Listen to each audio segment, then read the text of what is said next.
Rhode Island may be the smallest state, but it holds some of New England's deepest mysteries, from the puzzling carvings of the Narragansett Runstone to the lost villages beneath Scituate Reservoir and the ruins of Hanton City. Each site hides forgotten stories of explorers, settlers, and ancient people who left behind more questions than answers. Newport Tower. In the heart of Newport, Rhode Island, there's a small park called Touro Park. Tourists wander through with ice cream cones and strollers, most of them glancing only briefly at the stone tower sitting quietly among the trees. But if you stop and really look, you'll notice that it doesn't fit. The arches are uneven, the stones are rough, and the whole structure looks older than everything around it. Locals call it the Newport Tower. Officially, it's said to be a colonial windmill built in the 1600s. Unofficially, it's one of New England's most stubborn mysteries. The tower stands about 28 ft tall, made of weathered stone and mortar. It rests on 8 arches, like an ancient monument that somehow ended up in a quiet American town. For centuries, people have argued over who built it. Some say it was Governor Benedict Arnold's windmill, built in the 1660s, modelled after mills he'd seen in England. That's the most accepted version. But there are other stories that pull the tower far away from colonial Rhode Island and into a world of Vikings, Templars, and explorers who may have crossed the ocean long before Columbus. One of the earliest alternative theories came from the Danish archaeologist Carl Rafnan in the 1830s. He believed the tower was built by Norse explorers who might have reached North America around the year 1000. Rafnan even connected it to the Viking sagas that described a place called Vinland. To him, the rounded stone arches and circular layout looked Scandinavian. People loved the idea. It gave Newport an ancient, almost mythical past. Later, others claimed it was built by the Knights Templar, the secretive medieval order rumored to have sailed west after being outlawed in Europe. They pointed to supposed astronomical alignments in the arches, saying the openings marked sunrise or sunset on solstices. It was mysterious, romantic, and completely unproven, but it stuck. Then came theories about Chinese explorers, Portuguese navigators, and even pre-Columbian Irish monks. Each idea seemed to reflect the hopes of whoever proposed it, that maybe, just maybe, their culture had touched American soil before anyone else. The more you stand in front of the Newport Tower, the easier it is to see why people can't agree. It feels ancient. The stones are rough and uneven, not the neat work you'd expect from a colonial windmill. Lichens crawl over the surface. You can still see bits of seashell and sand in the mortar. Inside, the arches make the space echo oddly, as if it swallows sound. When sunlight filters through the openings, it lands in strange patterns. You can't help wondering if those patterns meant something once, if someone built it that way on purpose. But the evidence for a colonial origin is hard to ignore. In the 1940s, archaeologists found bits of 17th century charcoal and building debris beneath the tower, matching Governor Arnold's lifetime. His will even refers to "my stone-built windmill," and that's strong proof. Yet people still doubt. Maybe because it's too strange looking for a mere windmill, or maybe because we like mysteries better than answers. Even now, there are small clues that don't quite fit. Some argue the tower's thick walls are unnecessary for a windmill. Others note its circular design is unlike any confirmed New England windmill from that period. And there's a question about its foundation. It's built directly over an earlier structure, possibly from before Arnold's time. Every discovery seems to answer one question and raise 2 more. If you visit on a foggy morning, when the air smells like salt and wet stone, it feels almost sacred. The arches frame the fog like a veil, and for a moment you can imagine monks in robes or explorers studying the stars. Then a car passes by, and you remember you're in downtown Newport, surrounded by cafes and galleries.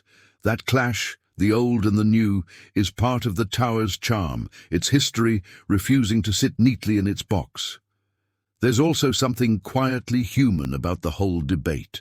The tower is like a mirror. It reflects what people want to see. To historians, it's a colonial relic. To dreamers, it's proof that history might be bigger and stranger than we're told. And to locals, it's just the tower in the park, something familiar that still manages to feel mysterious after all these years. I've stood there myself, tracing the stone with my hand. The surface feels coarse, cold even on a summer day. You can see where the mortar crumbled, where nature has started to take back the edges. It's not grand, not towering or polished, but it holds a quiet weight. You feel that whoever built it, colonist or explorer, put effort and belief into it. That's the part that's hard to shake. Over time, people have searched for hidden messages. Amateur archaeologists have measured every opening, checked compass bearings, and looked for runes or carvings. Some claim to see crosses in the layout or alignments with constellations.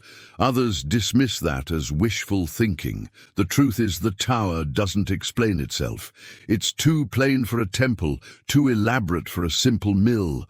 That gap between what it is and what it looks like is where the mystery lives. Modern studies with ground-penetrating radar and carbon dating haven't revealed any surprises. Everything points back to the mid-1600s. Still, the legend refuses to die. Even local tour guides will smile and say, "That's what the historians say," before lowering their voice to share a wilder theory. It's become part of Newport's identity, half history, half myth. The tower's condition today is fair. It's been stabilized and fenced off to protect it, though visitors can walk right up to the arches. The stonework shows its age with cracks and weather stains, but it's holding together. On sunny weekends, it's a spot for photos and picnics. On quiet days, it feels almost forgotten. Some complain that it's underappreciated, that it deserves more care and explanation. Others like that it still feels untouched, not overrun by souvenir stands or bright plaques telling you exactly what to think. The negatives are mostly from neglect. Graffiti shows up now and then. The surrounding park can feel a bit worn, and modern traffic noise kills some of the mystery. But there's a positive side too. It's freely accessible, open to anyone, and it still stirs curiosity. That's rare. Most old structures fade into the background, but this one keeps people arguing and wondering. In the end, whether it's a Viking outpost or a colonial windmill doesn't really change its power. The mystery itself is what keeps it alive. When you stand there, feeling the rough stone and hearing the gulls from the harbor, you realize that every generation needs a few questions without easy answers. The Newport Tower gives Rhode Island exactly that. It's a puzzle that refuses to solve itself. Today, Touro Park is quiet except for the hum of passing cars and the chatter of tourists. The tower stands exactly where it always has, weathering the salt air and time itself. Its purpose may never be fully known, and maybe that's how it should be. Some mysteries are worth keeping unsolved, not because we can't find the answer, but because the not knowing reminds us that history still has secrets left to tell. Hanton City. Deep in the woods of Smithfield, Rhode Island, there's a place locals call Hanton City, the lost city of Rhode Island. It's not really a city, and it hasn't been for centuries. Today, it's a tangle of trees, moss-covered foundations, and stone walls half swallowed by the forest. There are no signs leading you there. You have to find it by instinct, or with an old map, or by following a dirt path that seems to lead nowhere. Once you're inside, it feels like stepping into another time. Quiet, eerie, and strangely peaceful. Hanton City is one of those places that hides in plain sight. Most people in Smithfield drive past the woods every day without knowing what's buried there. Historians believe it was settled sometime in the 1700s, but no one knows exactly by whom. The land wasn't easy to live on. It's rocky, uneven, and far from any major road. That alone makes its existence a mystery. Why would anyone choose to build a small village here, deep in the forest? Some say the settlers were exiles, people pushed out from nearby towns for reasons that were never recorded. Others think they were runaway indentured servants or debtors trying to live off the grid. There's also a darker theory that Hanton City was a community of people with leprosy or other illnesses, sent away from the public. It's the kind of story that has no proof, but it fits the mood of the place. Walk through the ruins and you'll find the remnants of stone foundations, low walls running in odd directions, and the crumbled remains of what might have been a mill or small dam. There are also reports of an old burial ground, though most of the stones are either missing or sunken into the ground.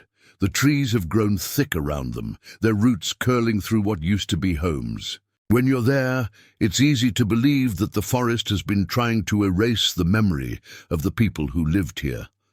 Old town records mention the area faintly. There are references to Hanton City Road, and a few names of families who might have lived nearby.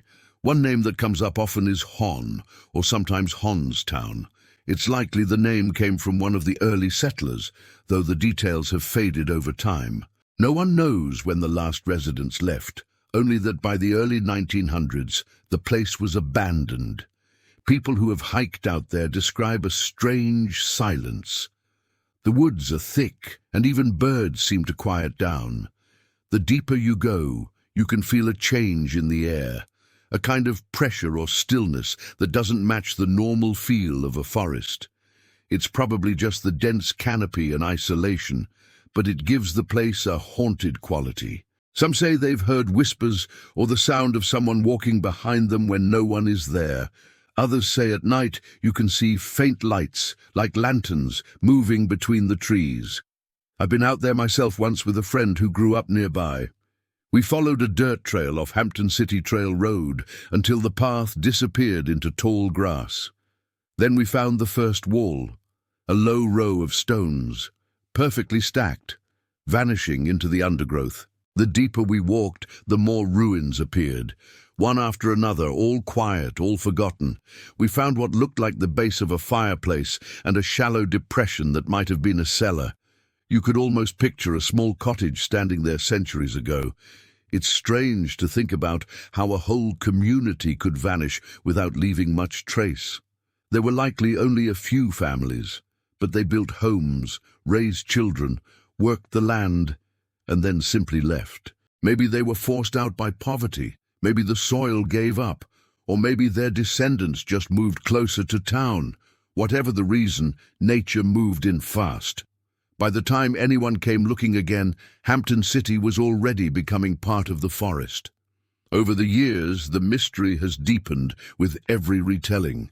Ghost hunters love the place. Some claim to have seen shadowy figures or heard children laughing faintly through the trees. There are also rumors about an invisible barrier or feeling that makes people lose their sense of direction out there. Most of it is folklore passed along at campfires or on online forums.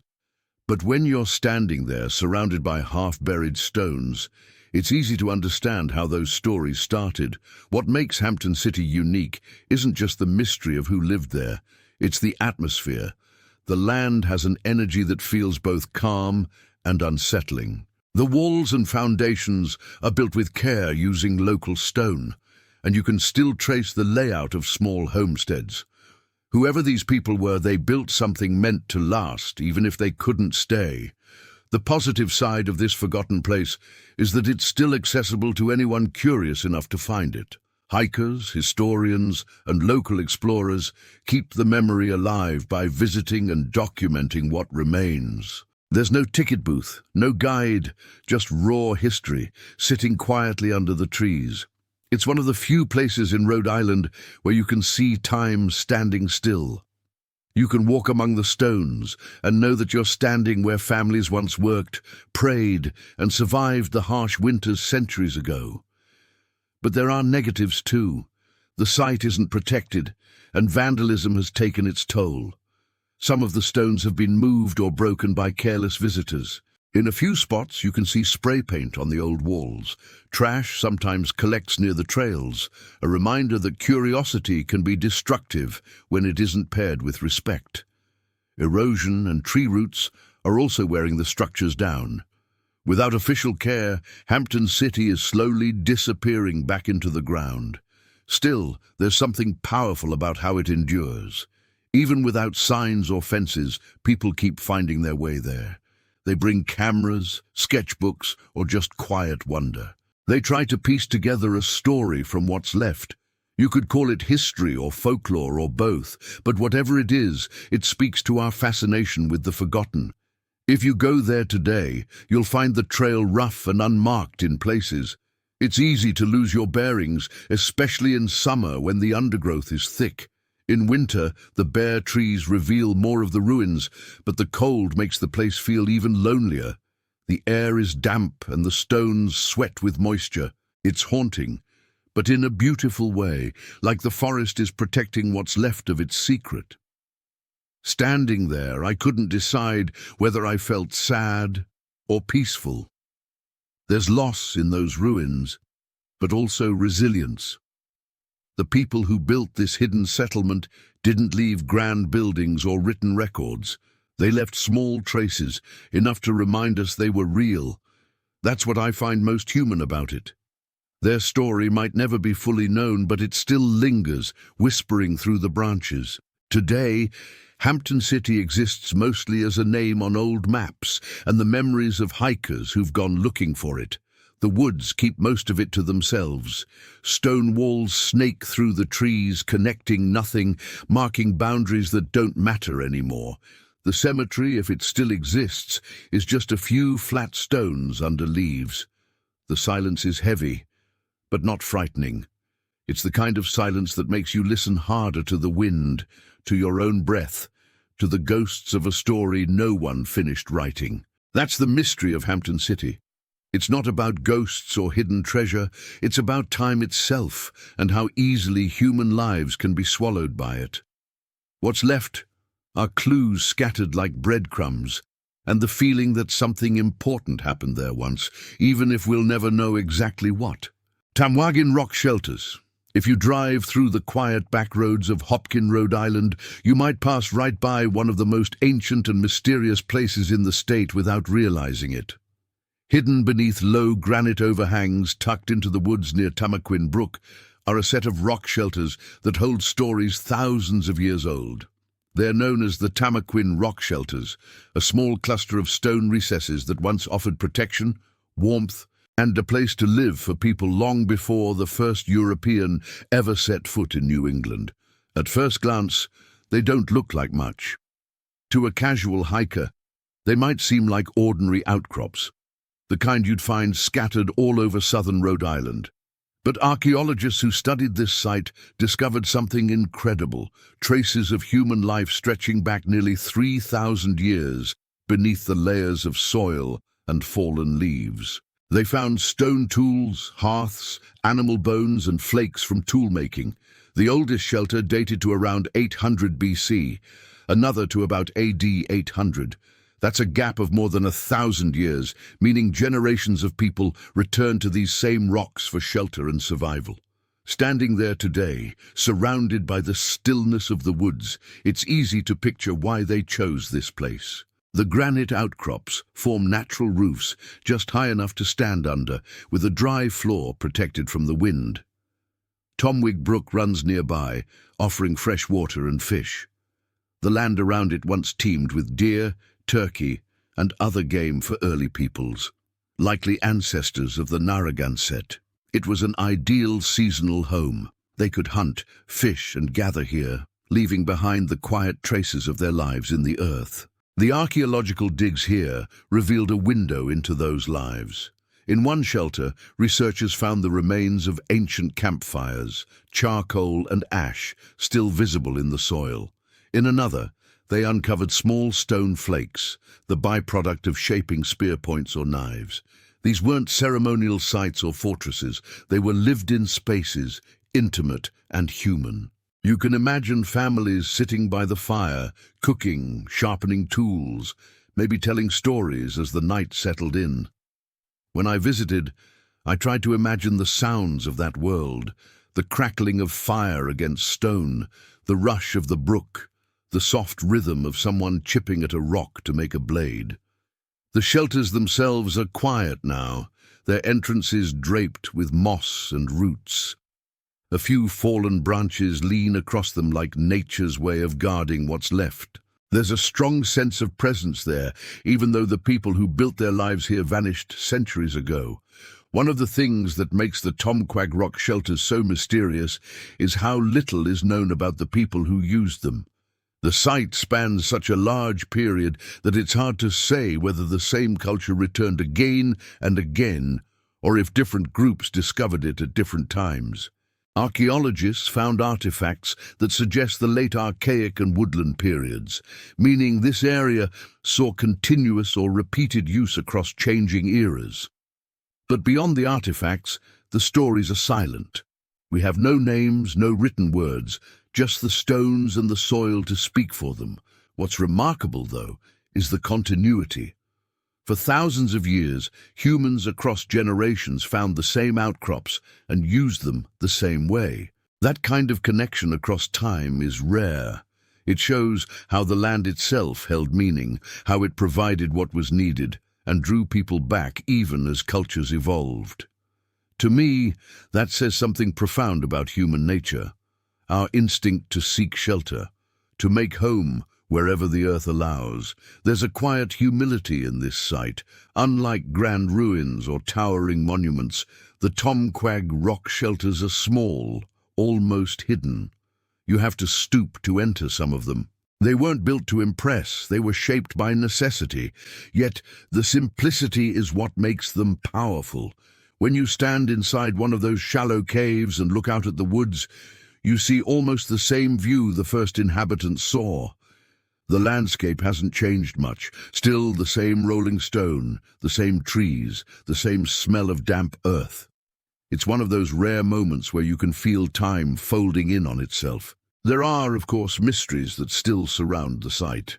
Some researchers believe the shelters were used primarily for seasonal hunting trips, temporary homes during certain parts of the year. Others think small family groups may have lived there longer, perhaps using the area as a base for fishing and trading. A few theories even suggest ceremonial or spiritual significance, since rock shelters often had sacred meanings in indigenous cultures. But because the site is fragile and limited excavations have been done, those answers remain open. Unfortunately, the very same isolation that preserved the shelters for centuries also makes them vulnerable now. The positives are easy to see. The site is still intact in parts, surrounded by peaceful forest, largely untouched by heavy development. It's a place of education and reflection, studied by archaeologists and visited by those interested in Rhode Island's earliest history. But the negatives are becoming harder to ignore. Some shelters have been damaged by erosion and careless visitors. Without strong protection, even a few footprints or shifts in the soil can disturb what remains of the past. Local preservation efforts have helped somewhat. The area is recognized as an archaeological site, and the artifacts found there are now safely stored and studied. Still, it's not widely marked or fenced, partly to keep it safe from looting. That means most people don't even know it exists. You can hike nearby trails and never realize you're walking above one of the oldest known habitations in New England. It's a quiet paradox. To protect it, it has to stay a secret. When I think about the Tomaquag Rock Shelters, I can't help feeling both awe and sadness. Awe because it's a direct link to the first Rhode Islanders, people who lived in balance with the land long before the concept of Rhode Island even existed. Sadness because so much of their world is gone, reduced to fragments of stone and charcoal. But even in those fragments, there's a beauty, a reminder of endurance. The people who sheltered here survived storms, winters, and the slow passage of centuries. Their presence still echoes in the granite, in the quiet air of the woods. If you visit, you'll notice how the sounds of the modern world fade away as you approach. The air gets cooler under the rock, and your voice carries differently, bouncing off the stone. You realize this was once a home, maybe several homes layered over time. And while the world around it changed completely, these shelters stayed the same, waiting, watching, holding their secrets. Today, the Tomaquag Rock Shelters are studied mostly through controlled digs and environmental monitoring. Access is limited to prevent damage, but nearby educational centers like the Tomaquag Museum help keep the history alive. The woods themselves are dense and alive with birds and insects. The shelters are quiet, their interiors darkened by centuries of smoke and shade. Some stones bear faint marks, maybe from tools, maybe from nature. No one knows for sure. The positive side of the present is that these shelters still exist, still capable of teaching us about the deep past of this land. The negative is how fragile they've become. Without constant care, the soil erodes, the roots spread, and small pieces of history slip away. Still, there's a sense that the land wants to keep its memories. It's held onto them this long. As you walk away from the site through the trees and toward the sound of running water, you feel a strange connection. Not to the mystery of what's unknown, but to the people who once stood where you're standing. They weren't ancient in their own eyes. They were simply living, cooking, talking, resting, trying to stay warm. The Tomaquag Rock Shelters remind us that history isn't just written in books. Sometimes it's carved quietly into stone, waiting for someone to listen. Lost villages under Scituate Reservoir. If you drive west of Providence, the land starts to rise gently, and the air feels cleaner, quieter. Somewhere beyond those forests and rolling hills lies the Scituate Reservoir, Rhode Island's largest body of fresh water. It's calm and beautiful now, but beneath its blue surface rests the ghostly remains of several lost villages. It's one of those places where the silence feels heavy, as if the land still remembers what it once held. Back in the early 1900s, Rhode Island was growing fast, and the city of Providence needed more water. Wells and smaller reservoirs weren't enough to meet the demand. So, in 1915, engineers and state officials began scouting a location for a new, massive water source. The Scituate region, full of rivers and low valleys, seemed perfect. But there was a problem. Nearly 1,500 people already lived there, spread across villages, with names that sound like they came straight out of old New England folklore. Rockland, Kent, Ashland, South Scituate, and parts of North Scituate. These weren't tiny forgotten hamlets either. The area had farms, schools, general stores, churches, even post offices. Some families had lived there for generations, their ancestors buried in local cemeteries. When the state decided the valley would be flooded, people were given little choice but to leave. Many fought against it, but there was no stopping the project once construction began. Between 1915 and 1925, entire communities were uprooted. Houses were dismantled, cemeteries moved, and roads rerouted. The government bought up the land, paying what most locals felt was far below its worth. For many families, it wasn't just a financial loss. It was the loss of their roots. Imagine having to watch the house your grandparents built being taken apart piece by piece, knowing it would soon be underwater forever. The reservoir officially opened in 1926. When the water gates closed, the Scituate River slowly backed up, filling the valley. It swallowed barns, bridges, mills, and cellar holes that no one had time to dig up. The outlines of old stone walls and foundations disappeared beneath the new surface, like the pages of a story shut for good. To this day, the idea of those drowned towns captures people's imagination. On clear days, fishermen say you can still see the faint outlines of old roads or chimneys below the water when the light hits just right. Local legends claim that church bells once rang faintly from beneath the reservoir after it first filled, a sound carried by shifting currents, or maybe just imagined by those who missed their homes.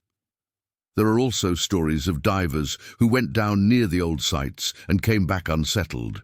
They spoke of collapsed rooftops, tangled fence lines, and trees still standing eerily upright underwater. Whether those details are true or just exaggerated, it's easy to believe that somewhere under that calm water lies a frozen snapshot of life from a century ago. Visiting the reservoir today feels strangely peaceful. It covers nearly 3,400 acres, and its quiet surface stretches between forested shores. You'll see herons gliding low over the water, deer stepping cautiously through the trees, and the occasional jogger following the trails along the perimeter. But even though it looks pristine, there's an underlying melancholy here. Signs warn you to stay away from the water's edge. The entire area is strictly protected since it supplies drinking water for over 500,000 people in the Providence area. Swimming, fishing, or boating are all off limits. The reservoir isn't really a place for recreation. It's a place of silence. Standing by the fence, it's hard not to think about the lives beneath that still surface. Somewhere down there, beneath 80 ft of water, are the remains of Ashlin's mill foundations and Kent's church steps. There are sections of old roads that used to echo with wagon wheels, now covered in layers of silt. The people who left these villages carried their memories with them, but the landscape kept its own. The outlines of fields, cellar stones, and orchard trees slowly vanishing with time. For the people who descend from those displaced families, the Scituate Reservoir is more than a water source. It's a quiet reminder of what was sacrificed for progress. Some descendants still gather each year to share stories and photos, keeping the memory of those lost villages alive. They speak about the sense of betrayal, but also a kind of acceptance. The understanding that while something precious was lost, it helped sustain millions of lives afterward. There's also a subtle irony here. What began as an act of destruction ended up preserving something else. Because the land around the reservoir was closed to development, thousands of acres of forest have regrown, creating one of the most untouched natural areas in the state. Wildlife thrives here. The air feels cooler, the roads quieter. You could almost say the drowned villages made space for a new kind of life. Still, it's impossible to shake that sense of unease, that underneath all this beauty lies a story most people never see. You can't look at the water without wondering what's hidden below. That feeling is what draws photographers and local historians back again and again. They search for old maps, for family records, for photos of what used to be there, anything to bridge the gap between past and present. In a way, the Scituate Reservoir has become Rhode Island's own Atlantis, a real-world version of a sunken world. Quiet and invisible, yet always close. When you drive past it on Route 12, you might see the sunlight ripple across its surface, but it's the history underneath that gives it weight. If there's a mystery here, it's not supernatural. It's emotional. It's about what happens when progress buries memory, when an entire chapter of human life becomes invisible but not forgotten. It raises a question that still feels relevant. How much of the past are we willing to lose for the sake of the future? Today, the site is both beautiful and restricted. You can't walk down to where the old villages once stood, and there are no visible ruins above the waterline. Only a few scattered historical markers hint at what's below. The land feels calm, but also closed off, as if it's protecting its secrets. The positives are clear: clean water, thriving forests, and an important piece of state infrastructure. But the negatives linger too. The eraser of communities, the silence of what used to be. If you stand there long enough, you might hear nothing but the wind through the pines. Yet in that stillness, it's easy to imagine echoes. The faint ring of a hammer from an old mill, or the laughter of children playing in a vanished yard. They're not really there, of course, but sometimes when you're looking across the reservoir, it's hard to tell where memory ends and imagination begins. The Narragansett Runstone. Just off the coast of Rhode Island, beneath the quiet waves of Narragansett Bay, lies a slab of stone that has puzzled locals and researchers for decades. It's called the Narragansett Runstone, or simply the Quidnet Rock. And it's one of those mysteries that refuses to settle into a single explanation. It's a weathered grey piece of rock etched with markings that some believe are ancient runes, possibly Norse in origin. Others think they're nothing more than random scratches or even a modern hoax. Whatever the truth, the stone has become one of the state's most quietly haunting legends. The story begins in the late 1980s, when the stone first came to public attention. Locals in North Kingstown had known about it for years. It rested in the shallow waters near Pojak Point, visible at low tide. Fishermen and boors would sometimes see its markings glinting faintly under the sunlight as the tide receded. But when word spread that the carvings might resemble ancient Scandinavian writing, curiosity exploded. Rhode Island, after all, already had a history tied to mysterious structures like the Newport Tower, which some also claim has Norse origins. The lines were crisp but irregular, as if cut by hand tools rather than modern machinery. The question was, who carved them and when? One theory pointed to Viking explorers. The idea wasn't entirely far-fetched. Legends of Norsemen reaching North America long before Columbus have circulated for centuries. Archaeological finds in Newfoundland proved at least one Viking settlement existed in the 11th century. Could Rhode Island have been part of their journey southward along the Atlantic coast? To believers, the Narragansett Runstone was physical proof, evidence that the Norse had explored as far as southern New England. But not everyone agreed. Many scholars argued that the marks didn't resemble authentic Norse runes at all. Some saw a mix of letters and symbols that didn't match any known language. Others believed it might have been carved by colonial settlers or fishermen from a much later time, maybe even as late as the 19th century. Without carbon dating or direct context like tools, artifacts, or structures nearby, it was impossible to pin down an age. The stone had no inscriptions explaining its purpose, and no records in local archives mentioned it. It simply existed, half submerged, carrying a mystery with no anchor. The story took an even stranger turn in 2012. One morning, residents noticed the stone was gone. It had vanished completely, apparently stolen from the bay. For a moment, it felt like Rhode Island's own version of a missing treasure story. Police launched an investigation, and local historians pleaded for its return. Months passed before it finally reappeared, found dumped near a yacht club several miles away. The person responsible was never publicly identified, but the incident made something clear. Whatever its origins, the Narragansett Runstone had become part of local identity.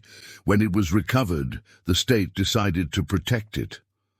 The stone was placed in storage for years before being relocated to a safer, more accessible location near Wickford. Seeing it up close today, you can't help but feel torn. The carvings are rough and uncertain, not the work of a trained craftsman, but there's something undeniably deliberate about them. They're not random gouges. They have rhythm and spacing, a sense that whoever made them was trying to say something, even if the message is now unreadable. Some people still believe the stone connects Rhode Island to the same ancient seafarers who left their marks across the North Atlantic from Greenland to Nova Scotia and possibly beyond. Others see it as a local curiosity, maybe carved by a fisherman with a wild imagination, or even by early European settlers imitating ancient scripts. Then there's a smaller camp that views it as a modern hoax from the 20th century. Perhaps a prank that got out of hand and turned into folklore. What makes it fascinating is how every theory seems just plausible enough to survive. There's no absolute proof either way. That uncertainty gives the stone its power. You can stand in front of it and feel like you're staring at a message from some distant hand, one that time has half erased but never fully silenced. If you visit the area where it once sat, the landscape adds to that feeling. The waters of Narragansett Bay are calm and wide, framed by rocky shores and clusters of reeds. At low tide, the bay's muddy bottom glimmers with shells and dark stones. The wind carries a hint of salt and the distant hum of passing boats. It's easy to picture a small Viking ship gliding past centuries ago, its crew scanning the unfamiliar coastline. It's just as easy to imagine a colonial fisherman pausing on a lonely afternoon, carving strange shapes into the rock for reasons only he understood. Standing by the water, I can't help but feel that the truth probably lies somewhere in between. Maybe the markings aren't from Vikings or hoaxes, but from someone lost to history, an early traveler or explorer leaving a personal mark on the world. Every culture, from ancient Norse to Native American to early European, has had people who carved symbols into stone as a way to be remembered. Perhaps this was one of them. Today, the Narrogans at Runstone is safe, but somewhat forgotten. It sits protected, away from the tides that once washed over it. The positive side is that it won't be stolen again or worn down by waves. The negative is that it's been removed from its natural setting, the very place that gave it life and mystery. Seeing it indoors under artificial light doesn't carry the same magic as spotting it glinting in the bay under a late afternoon sun. Something about it feels quieter now, less alive. Still, it continues to draw small crowds of curious visitors, local historians, school groups, and the occasional adventurer who heard about a Viking stone hidden in Rhode Island. People study the grooves, trace the lines with their fingers, and walk away with more questions than answers. That's the mark of a true mystery. In my view, whether it's ancient or modern hardly matters anymore. What makes the Narrogans at Runstone meaningful is how it connects people to wonder, to the possibility that our shores hold stories older than we imagine. It reminds us that history isn't a closed book. It's a tide that keeps uncovering new things as it shifts. If you visit today, the area around Narragansett Bay is clean and well cared for. The nearby town of Wickford is small, charming, and full of colonial architecture. It's a peaceful place. Not the kind you'd expect to hold an ancient mystery, but maybe that's what makes it special. The mystery sits quietly among the ordinary, a reminder that even in the smallest corners of New England, the past still hums beneath the surface.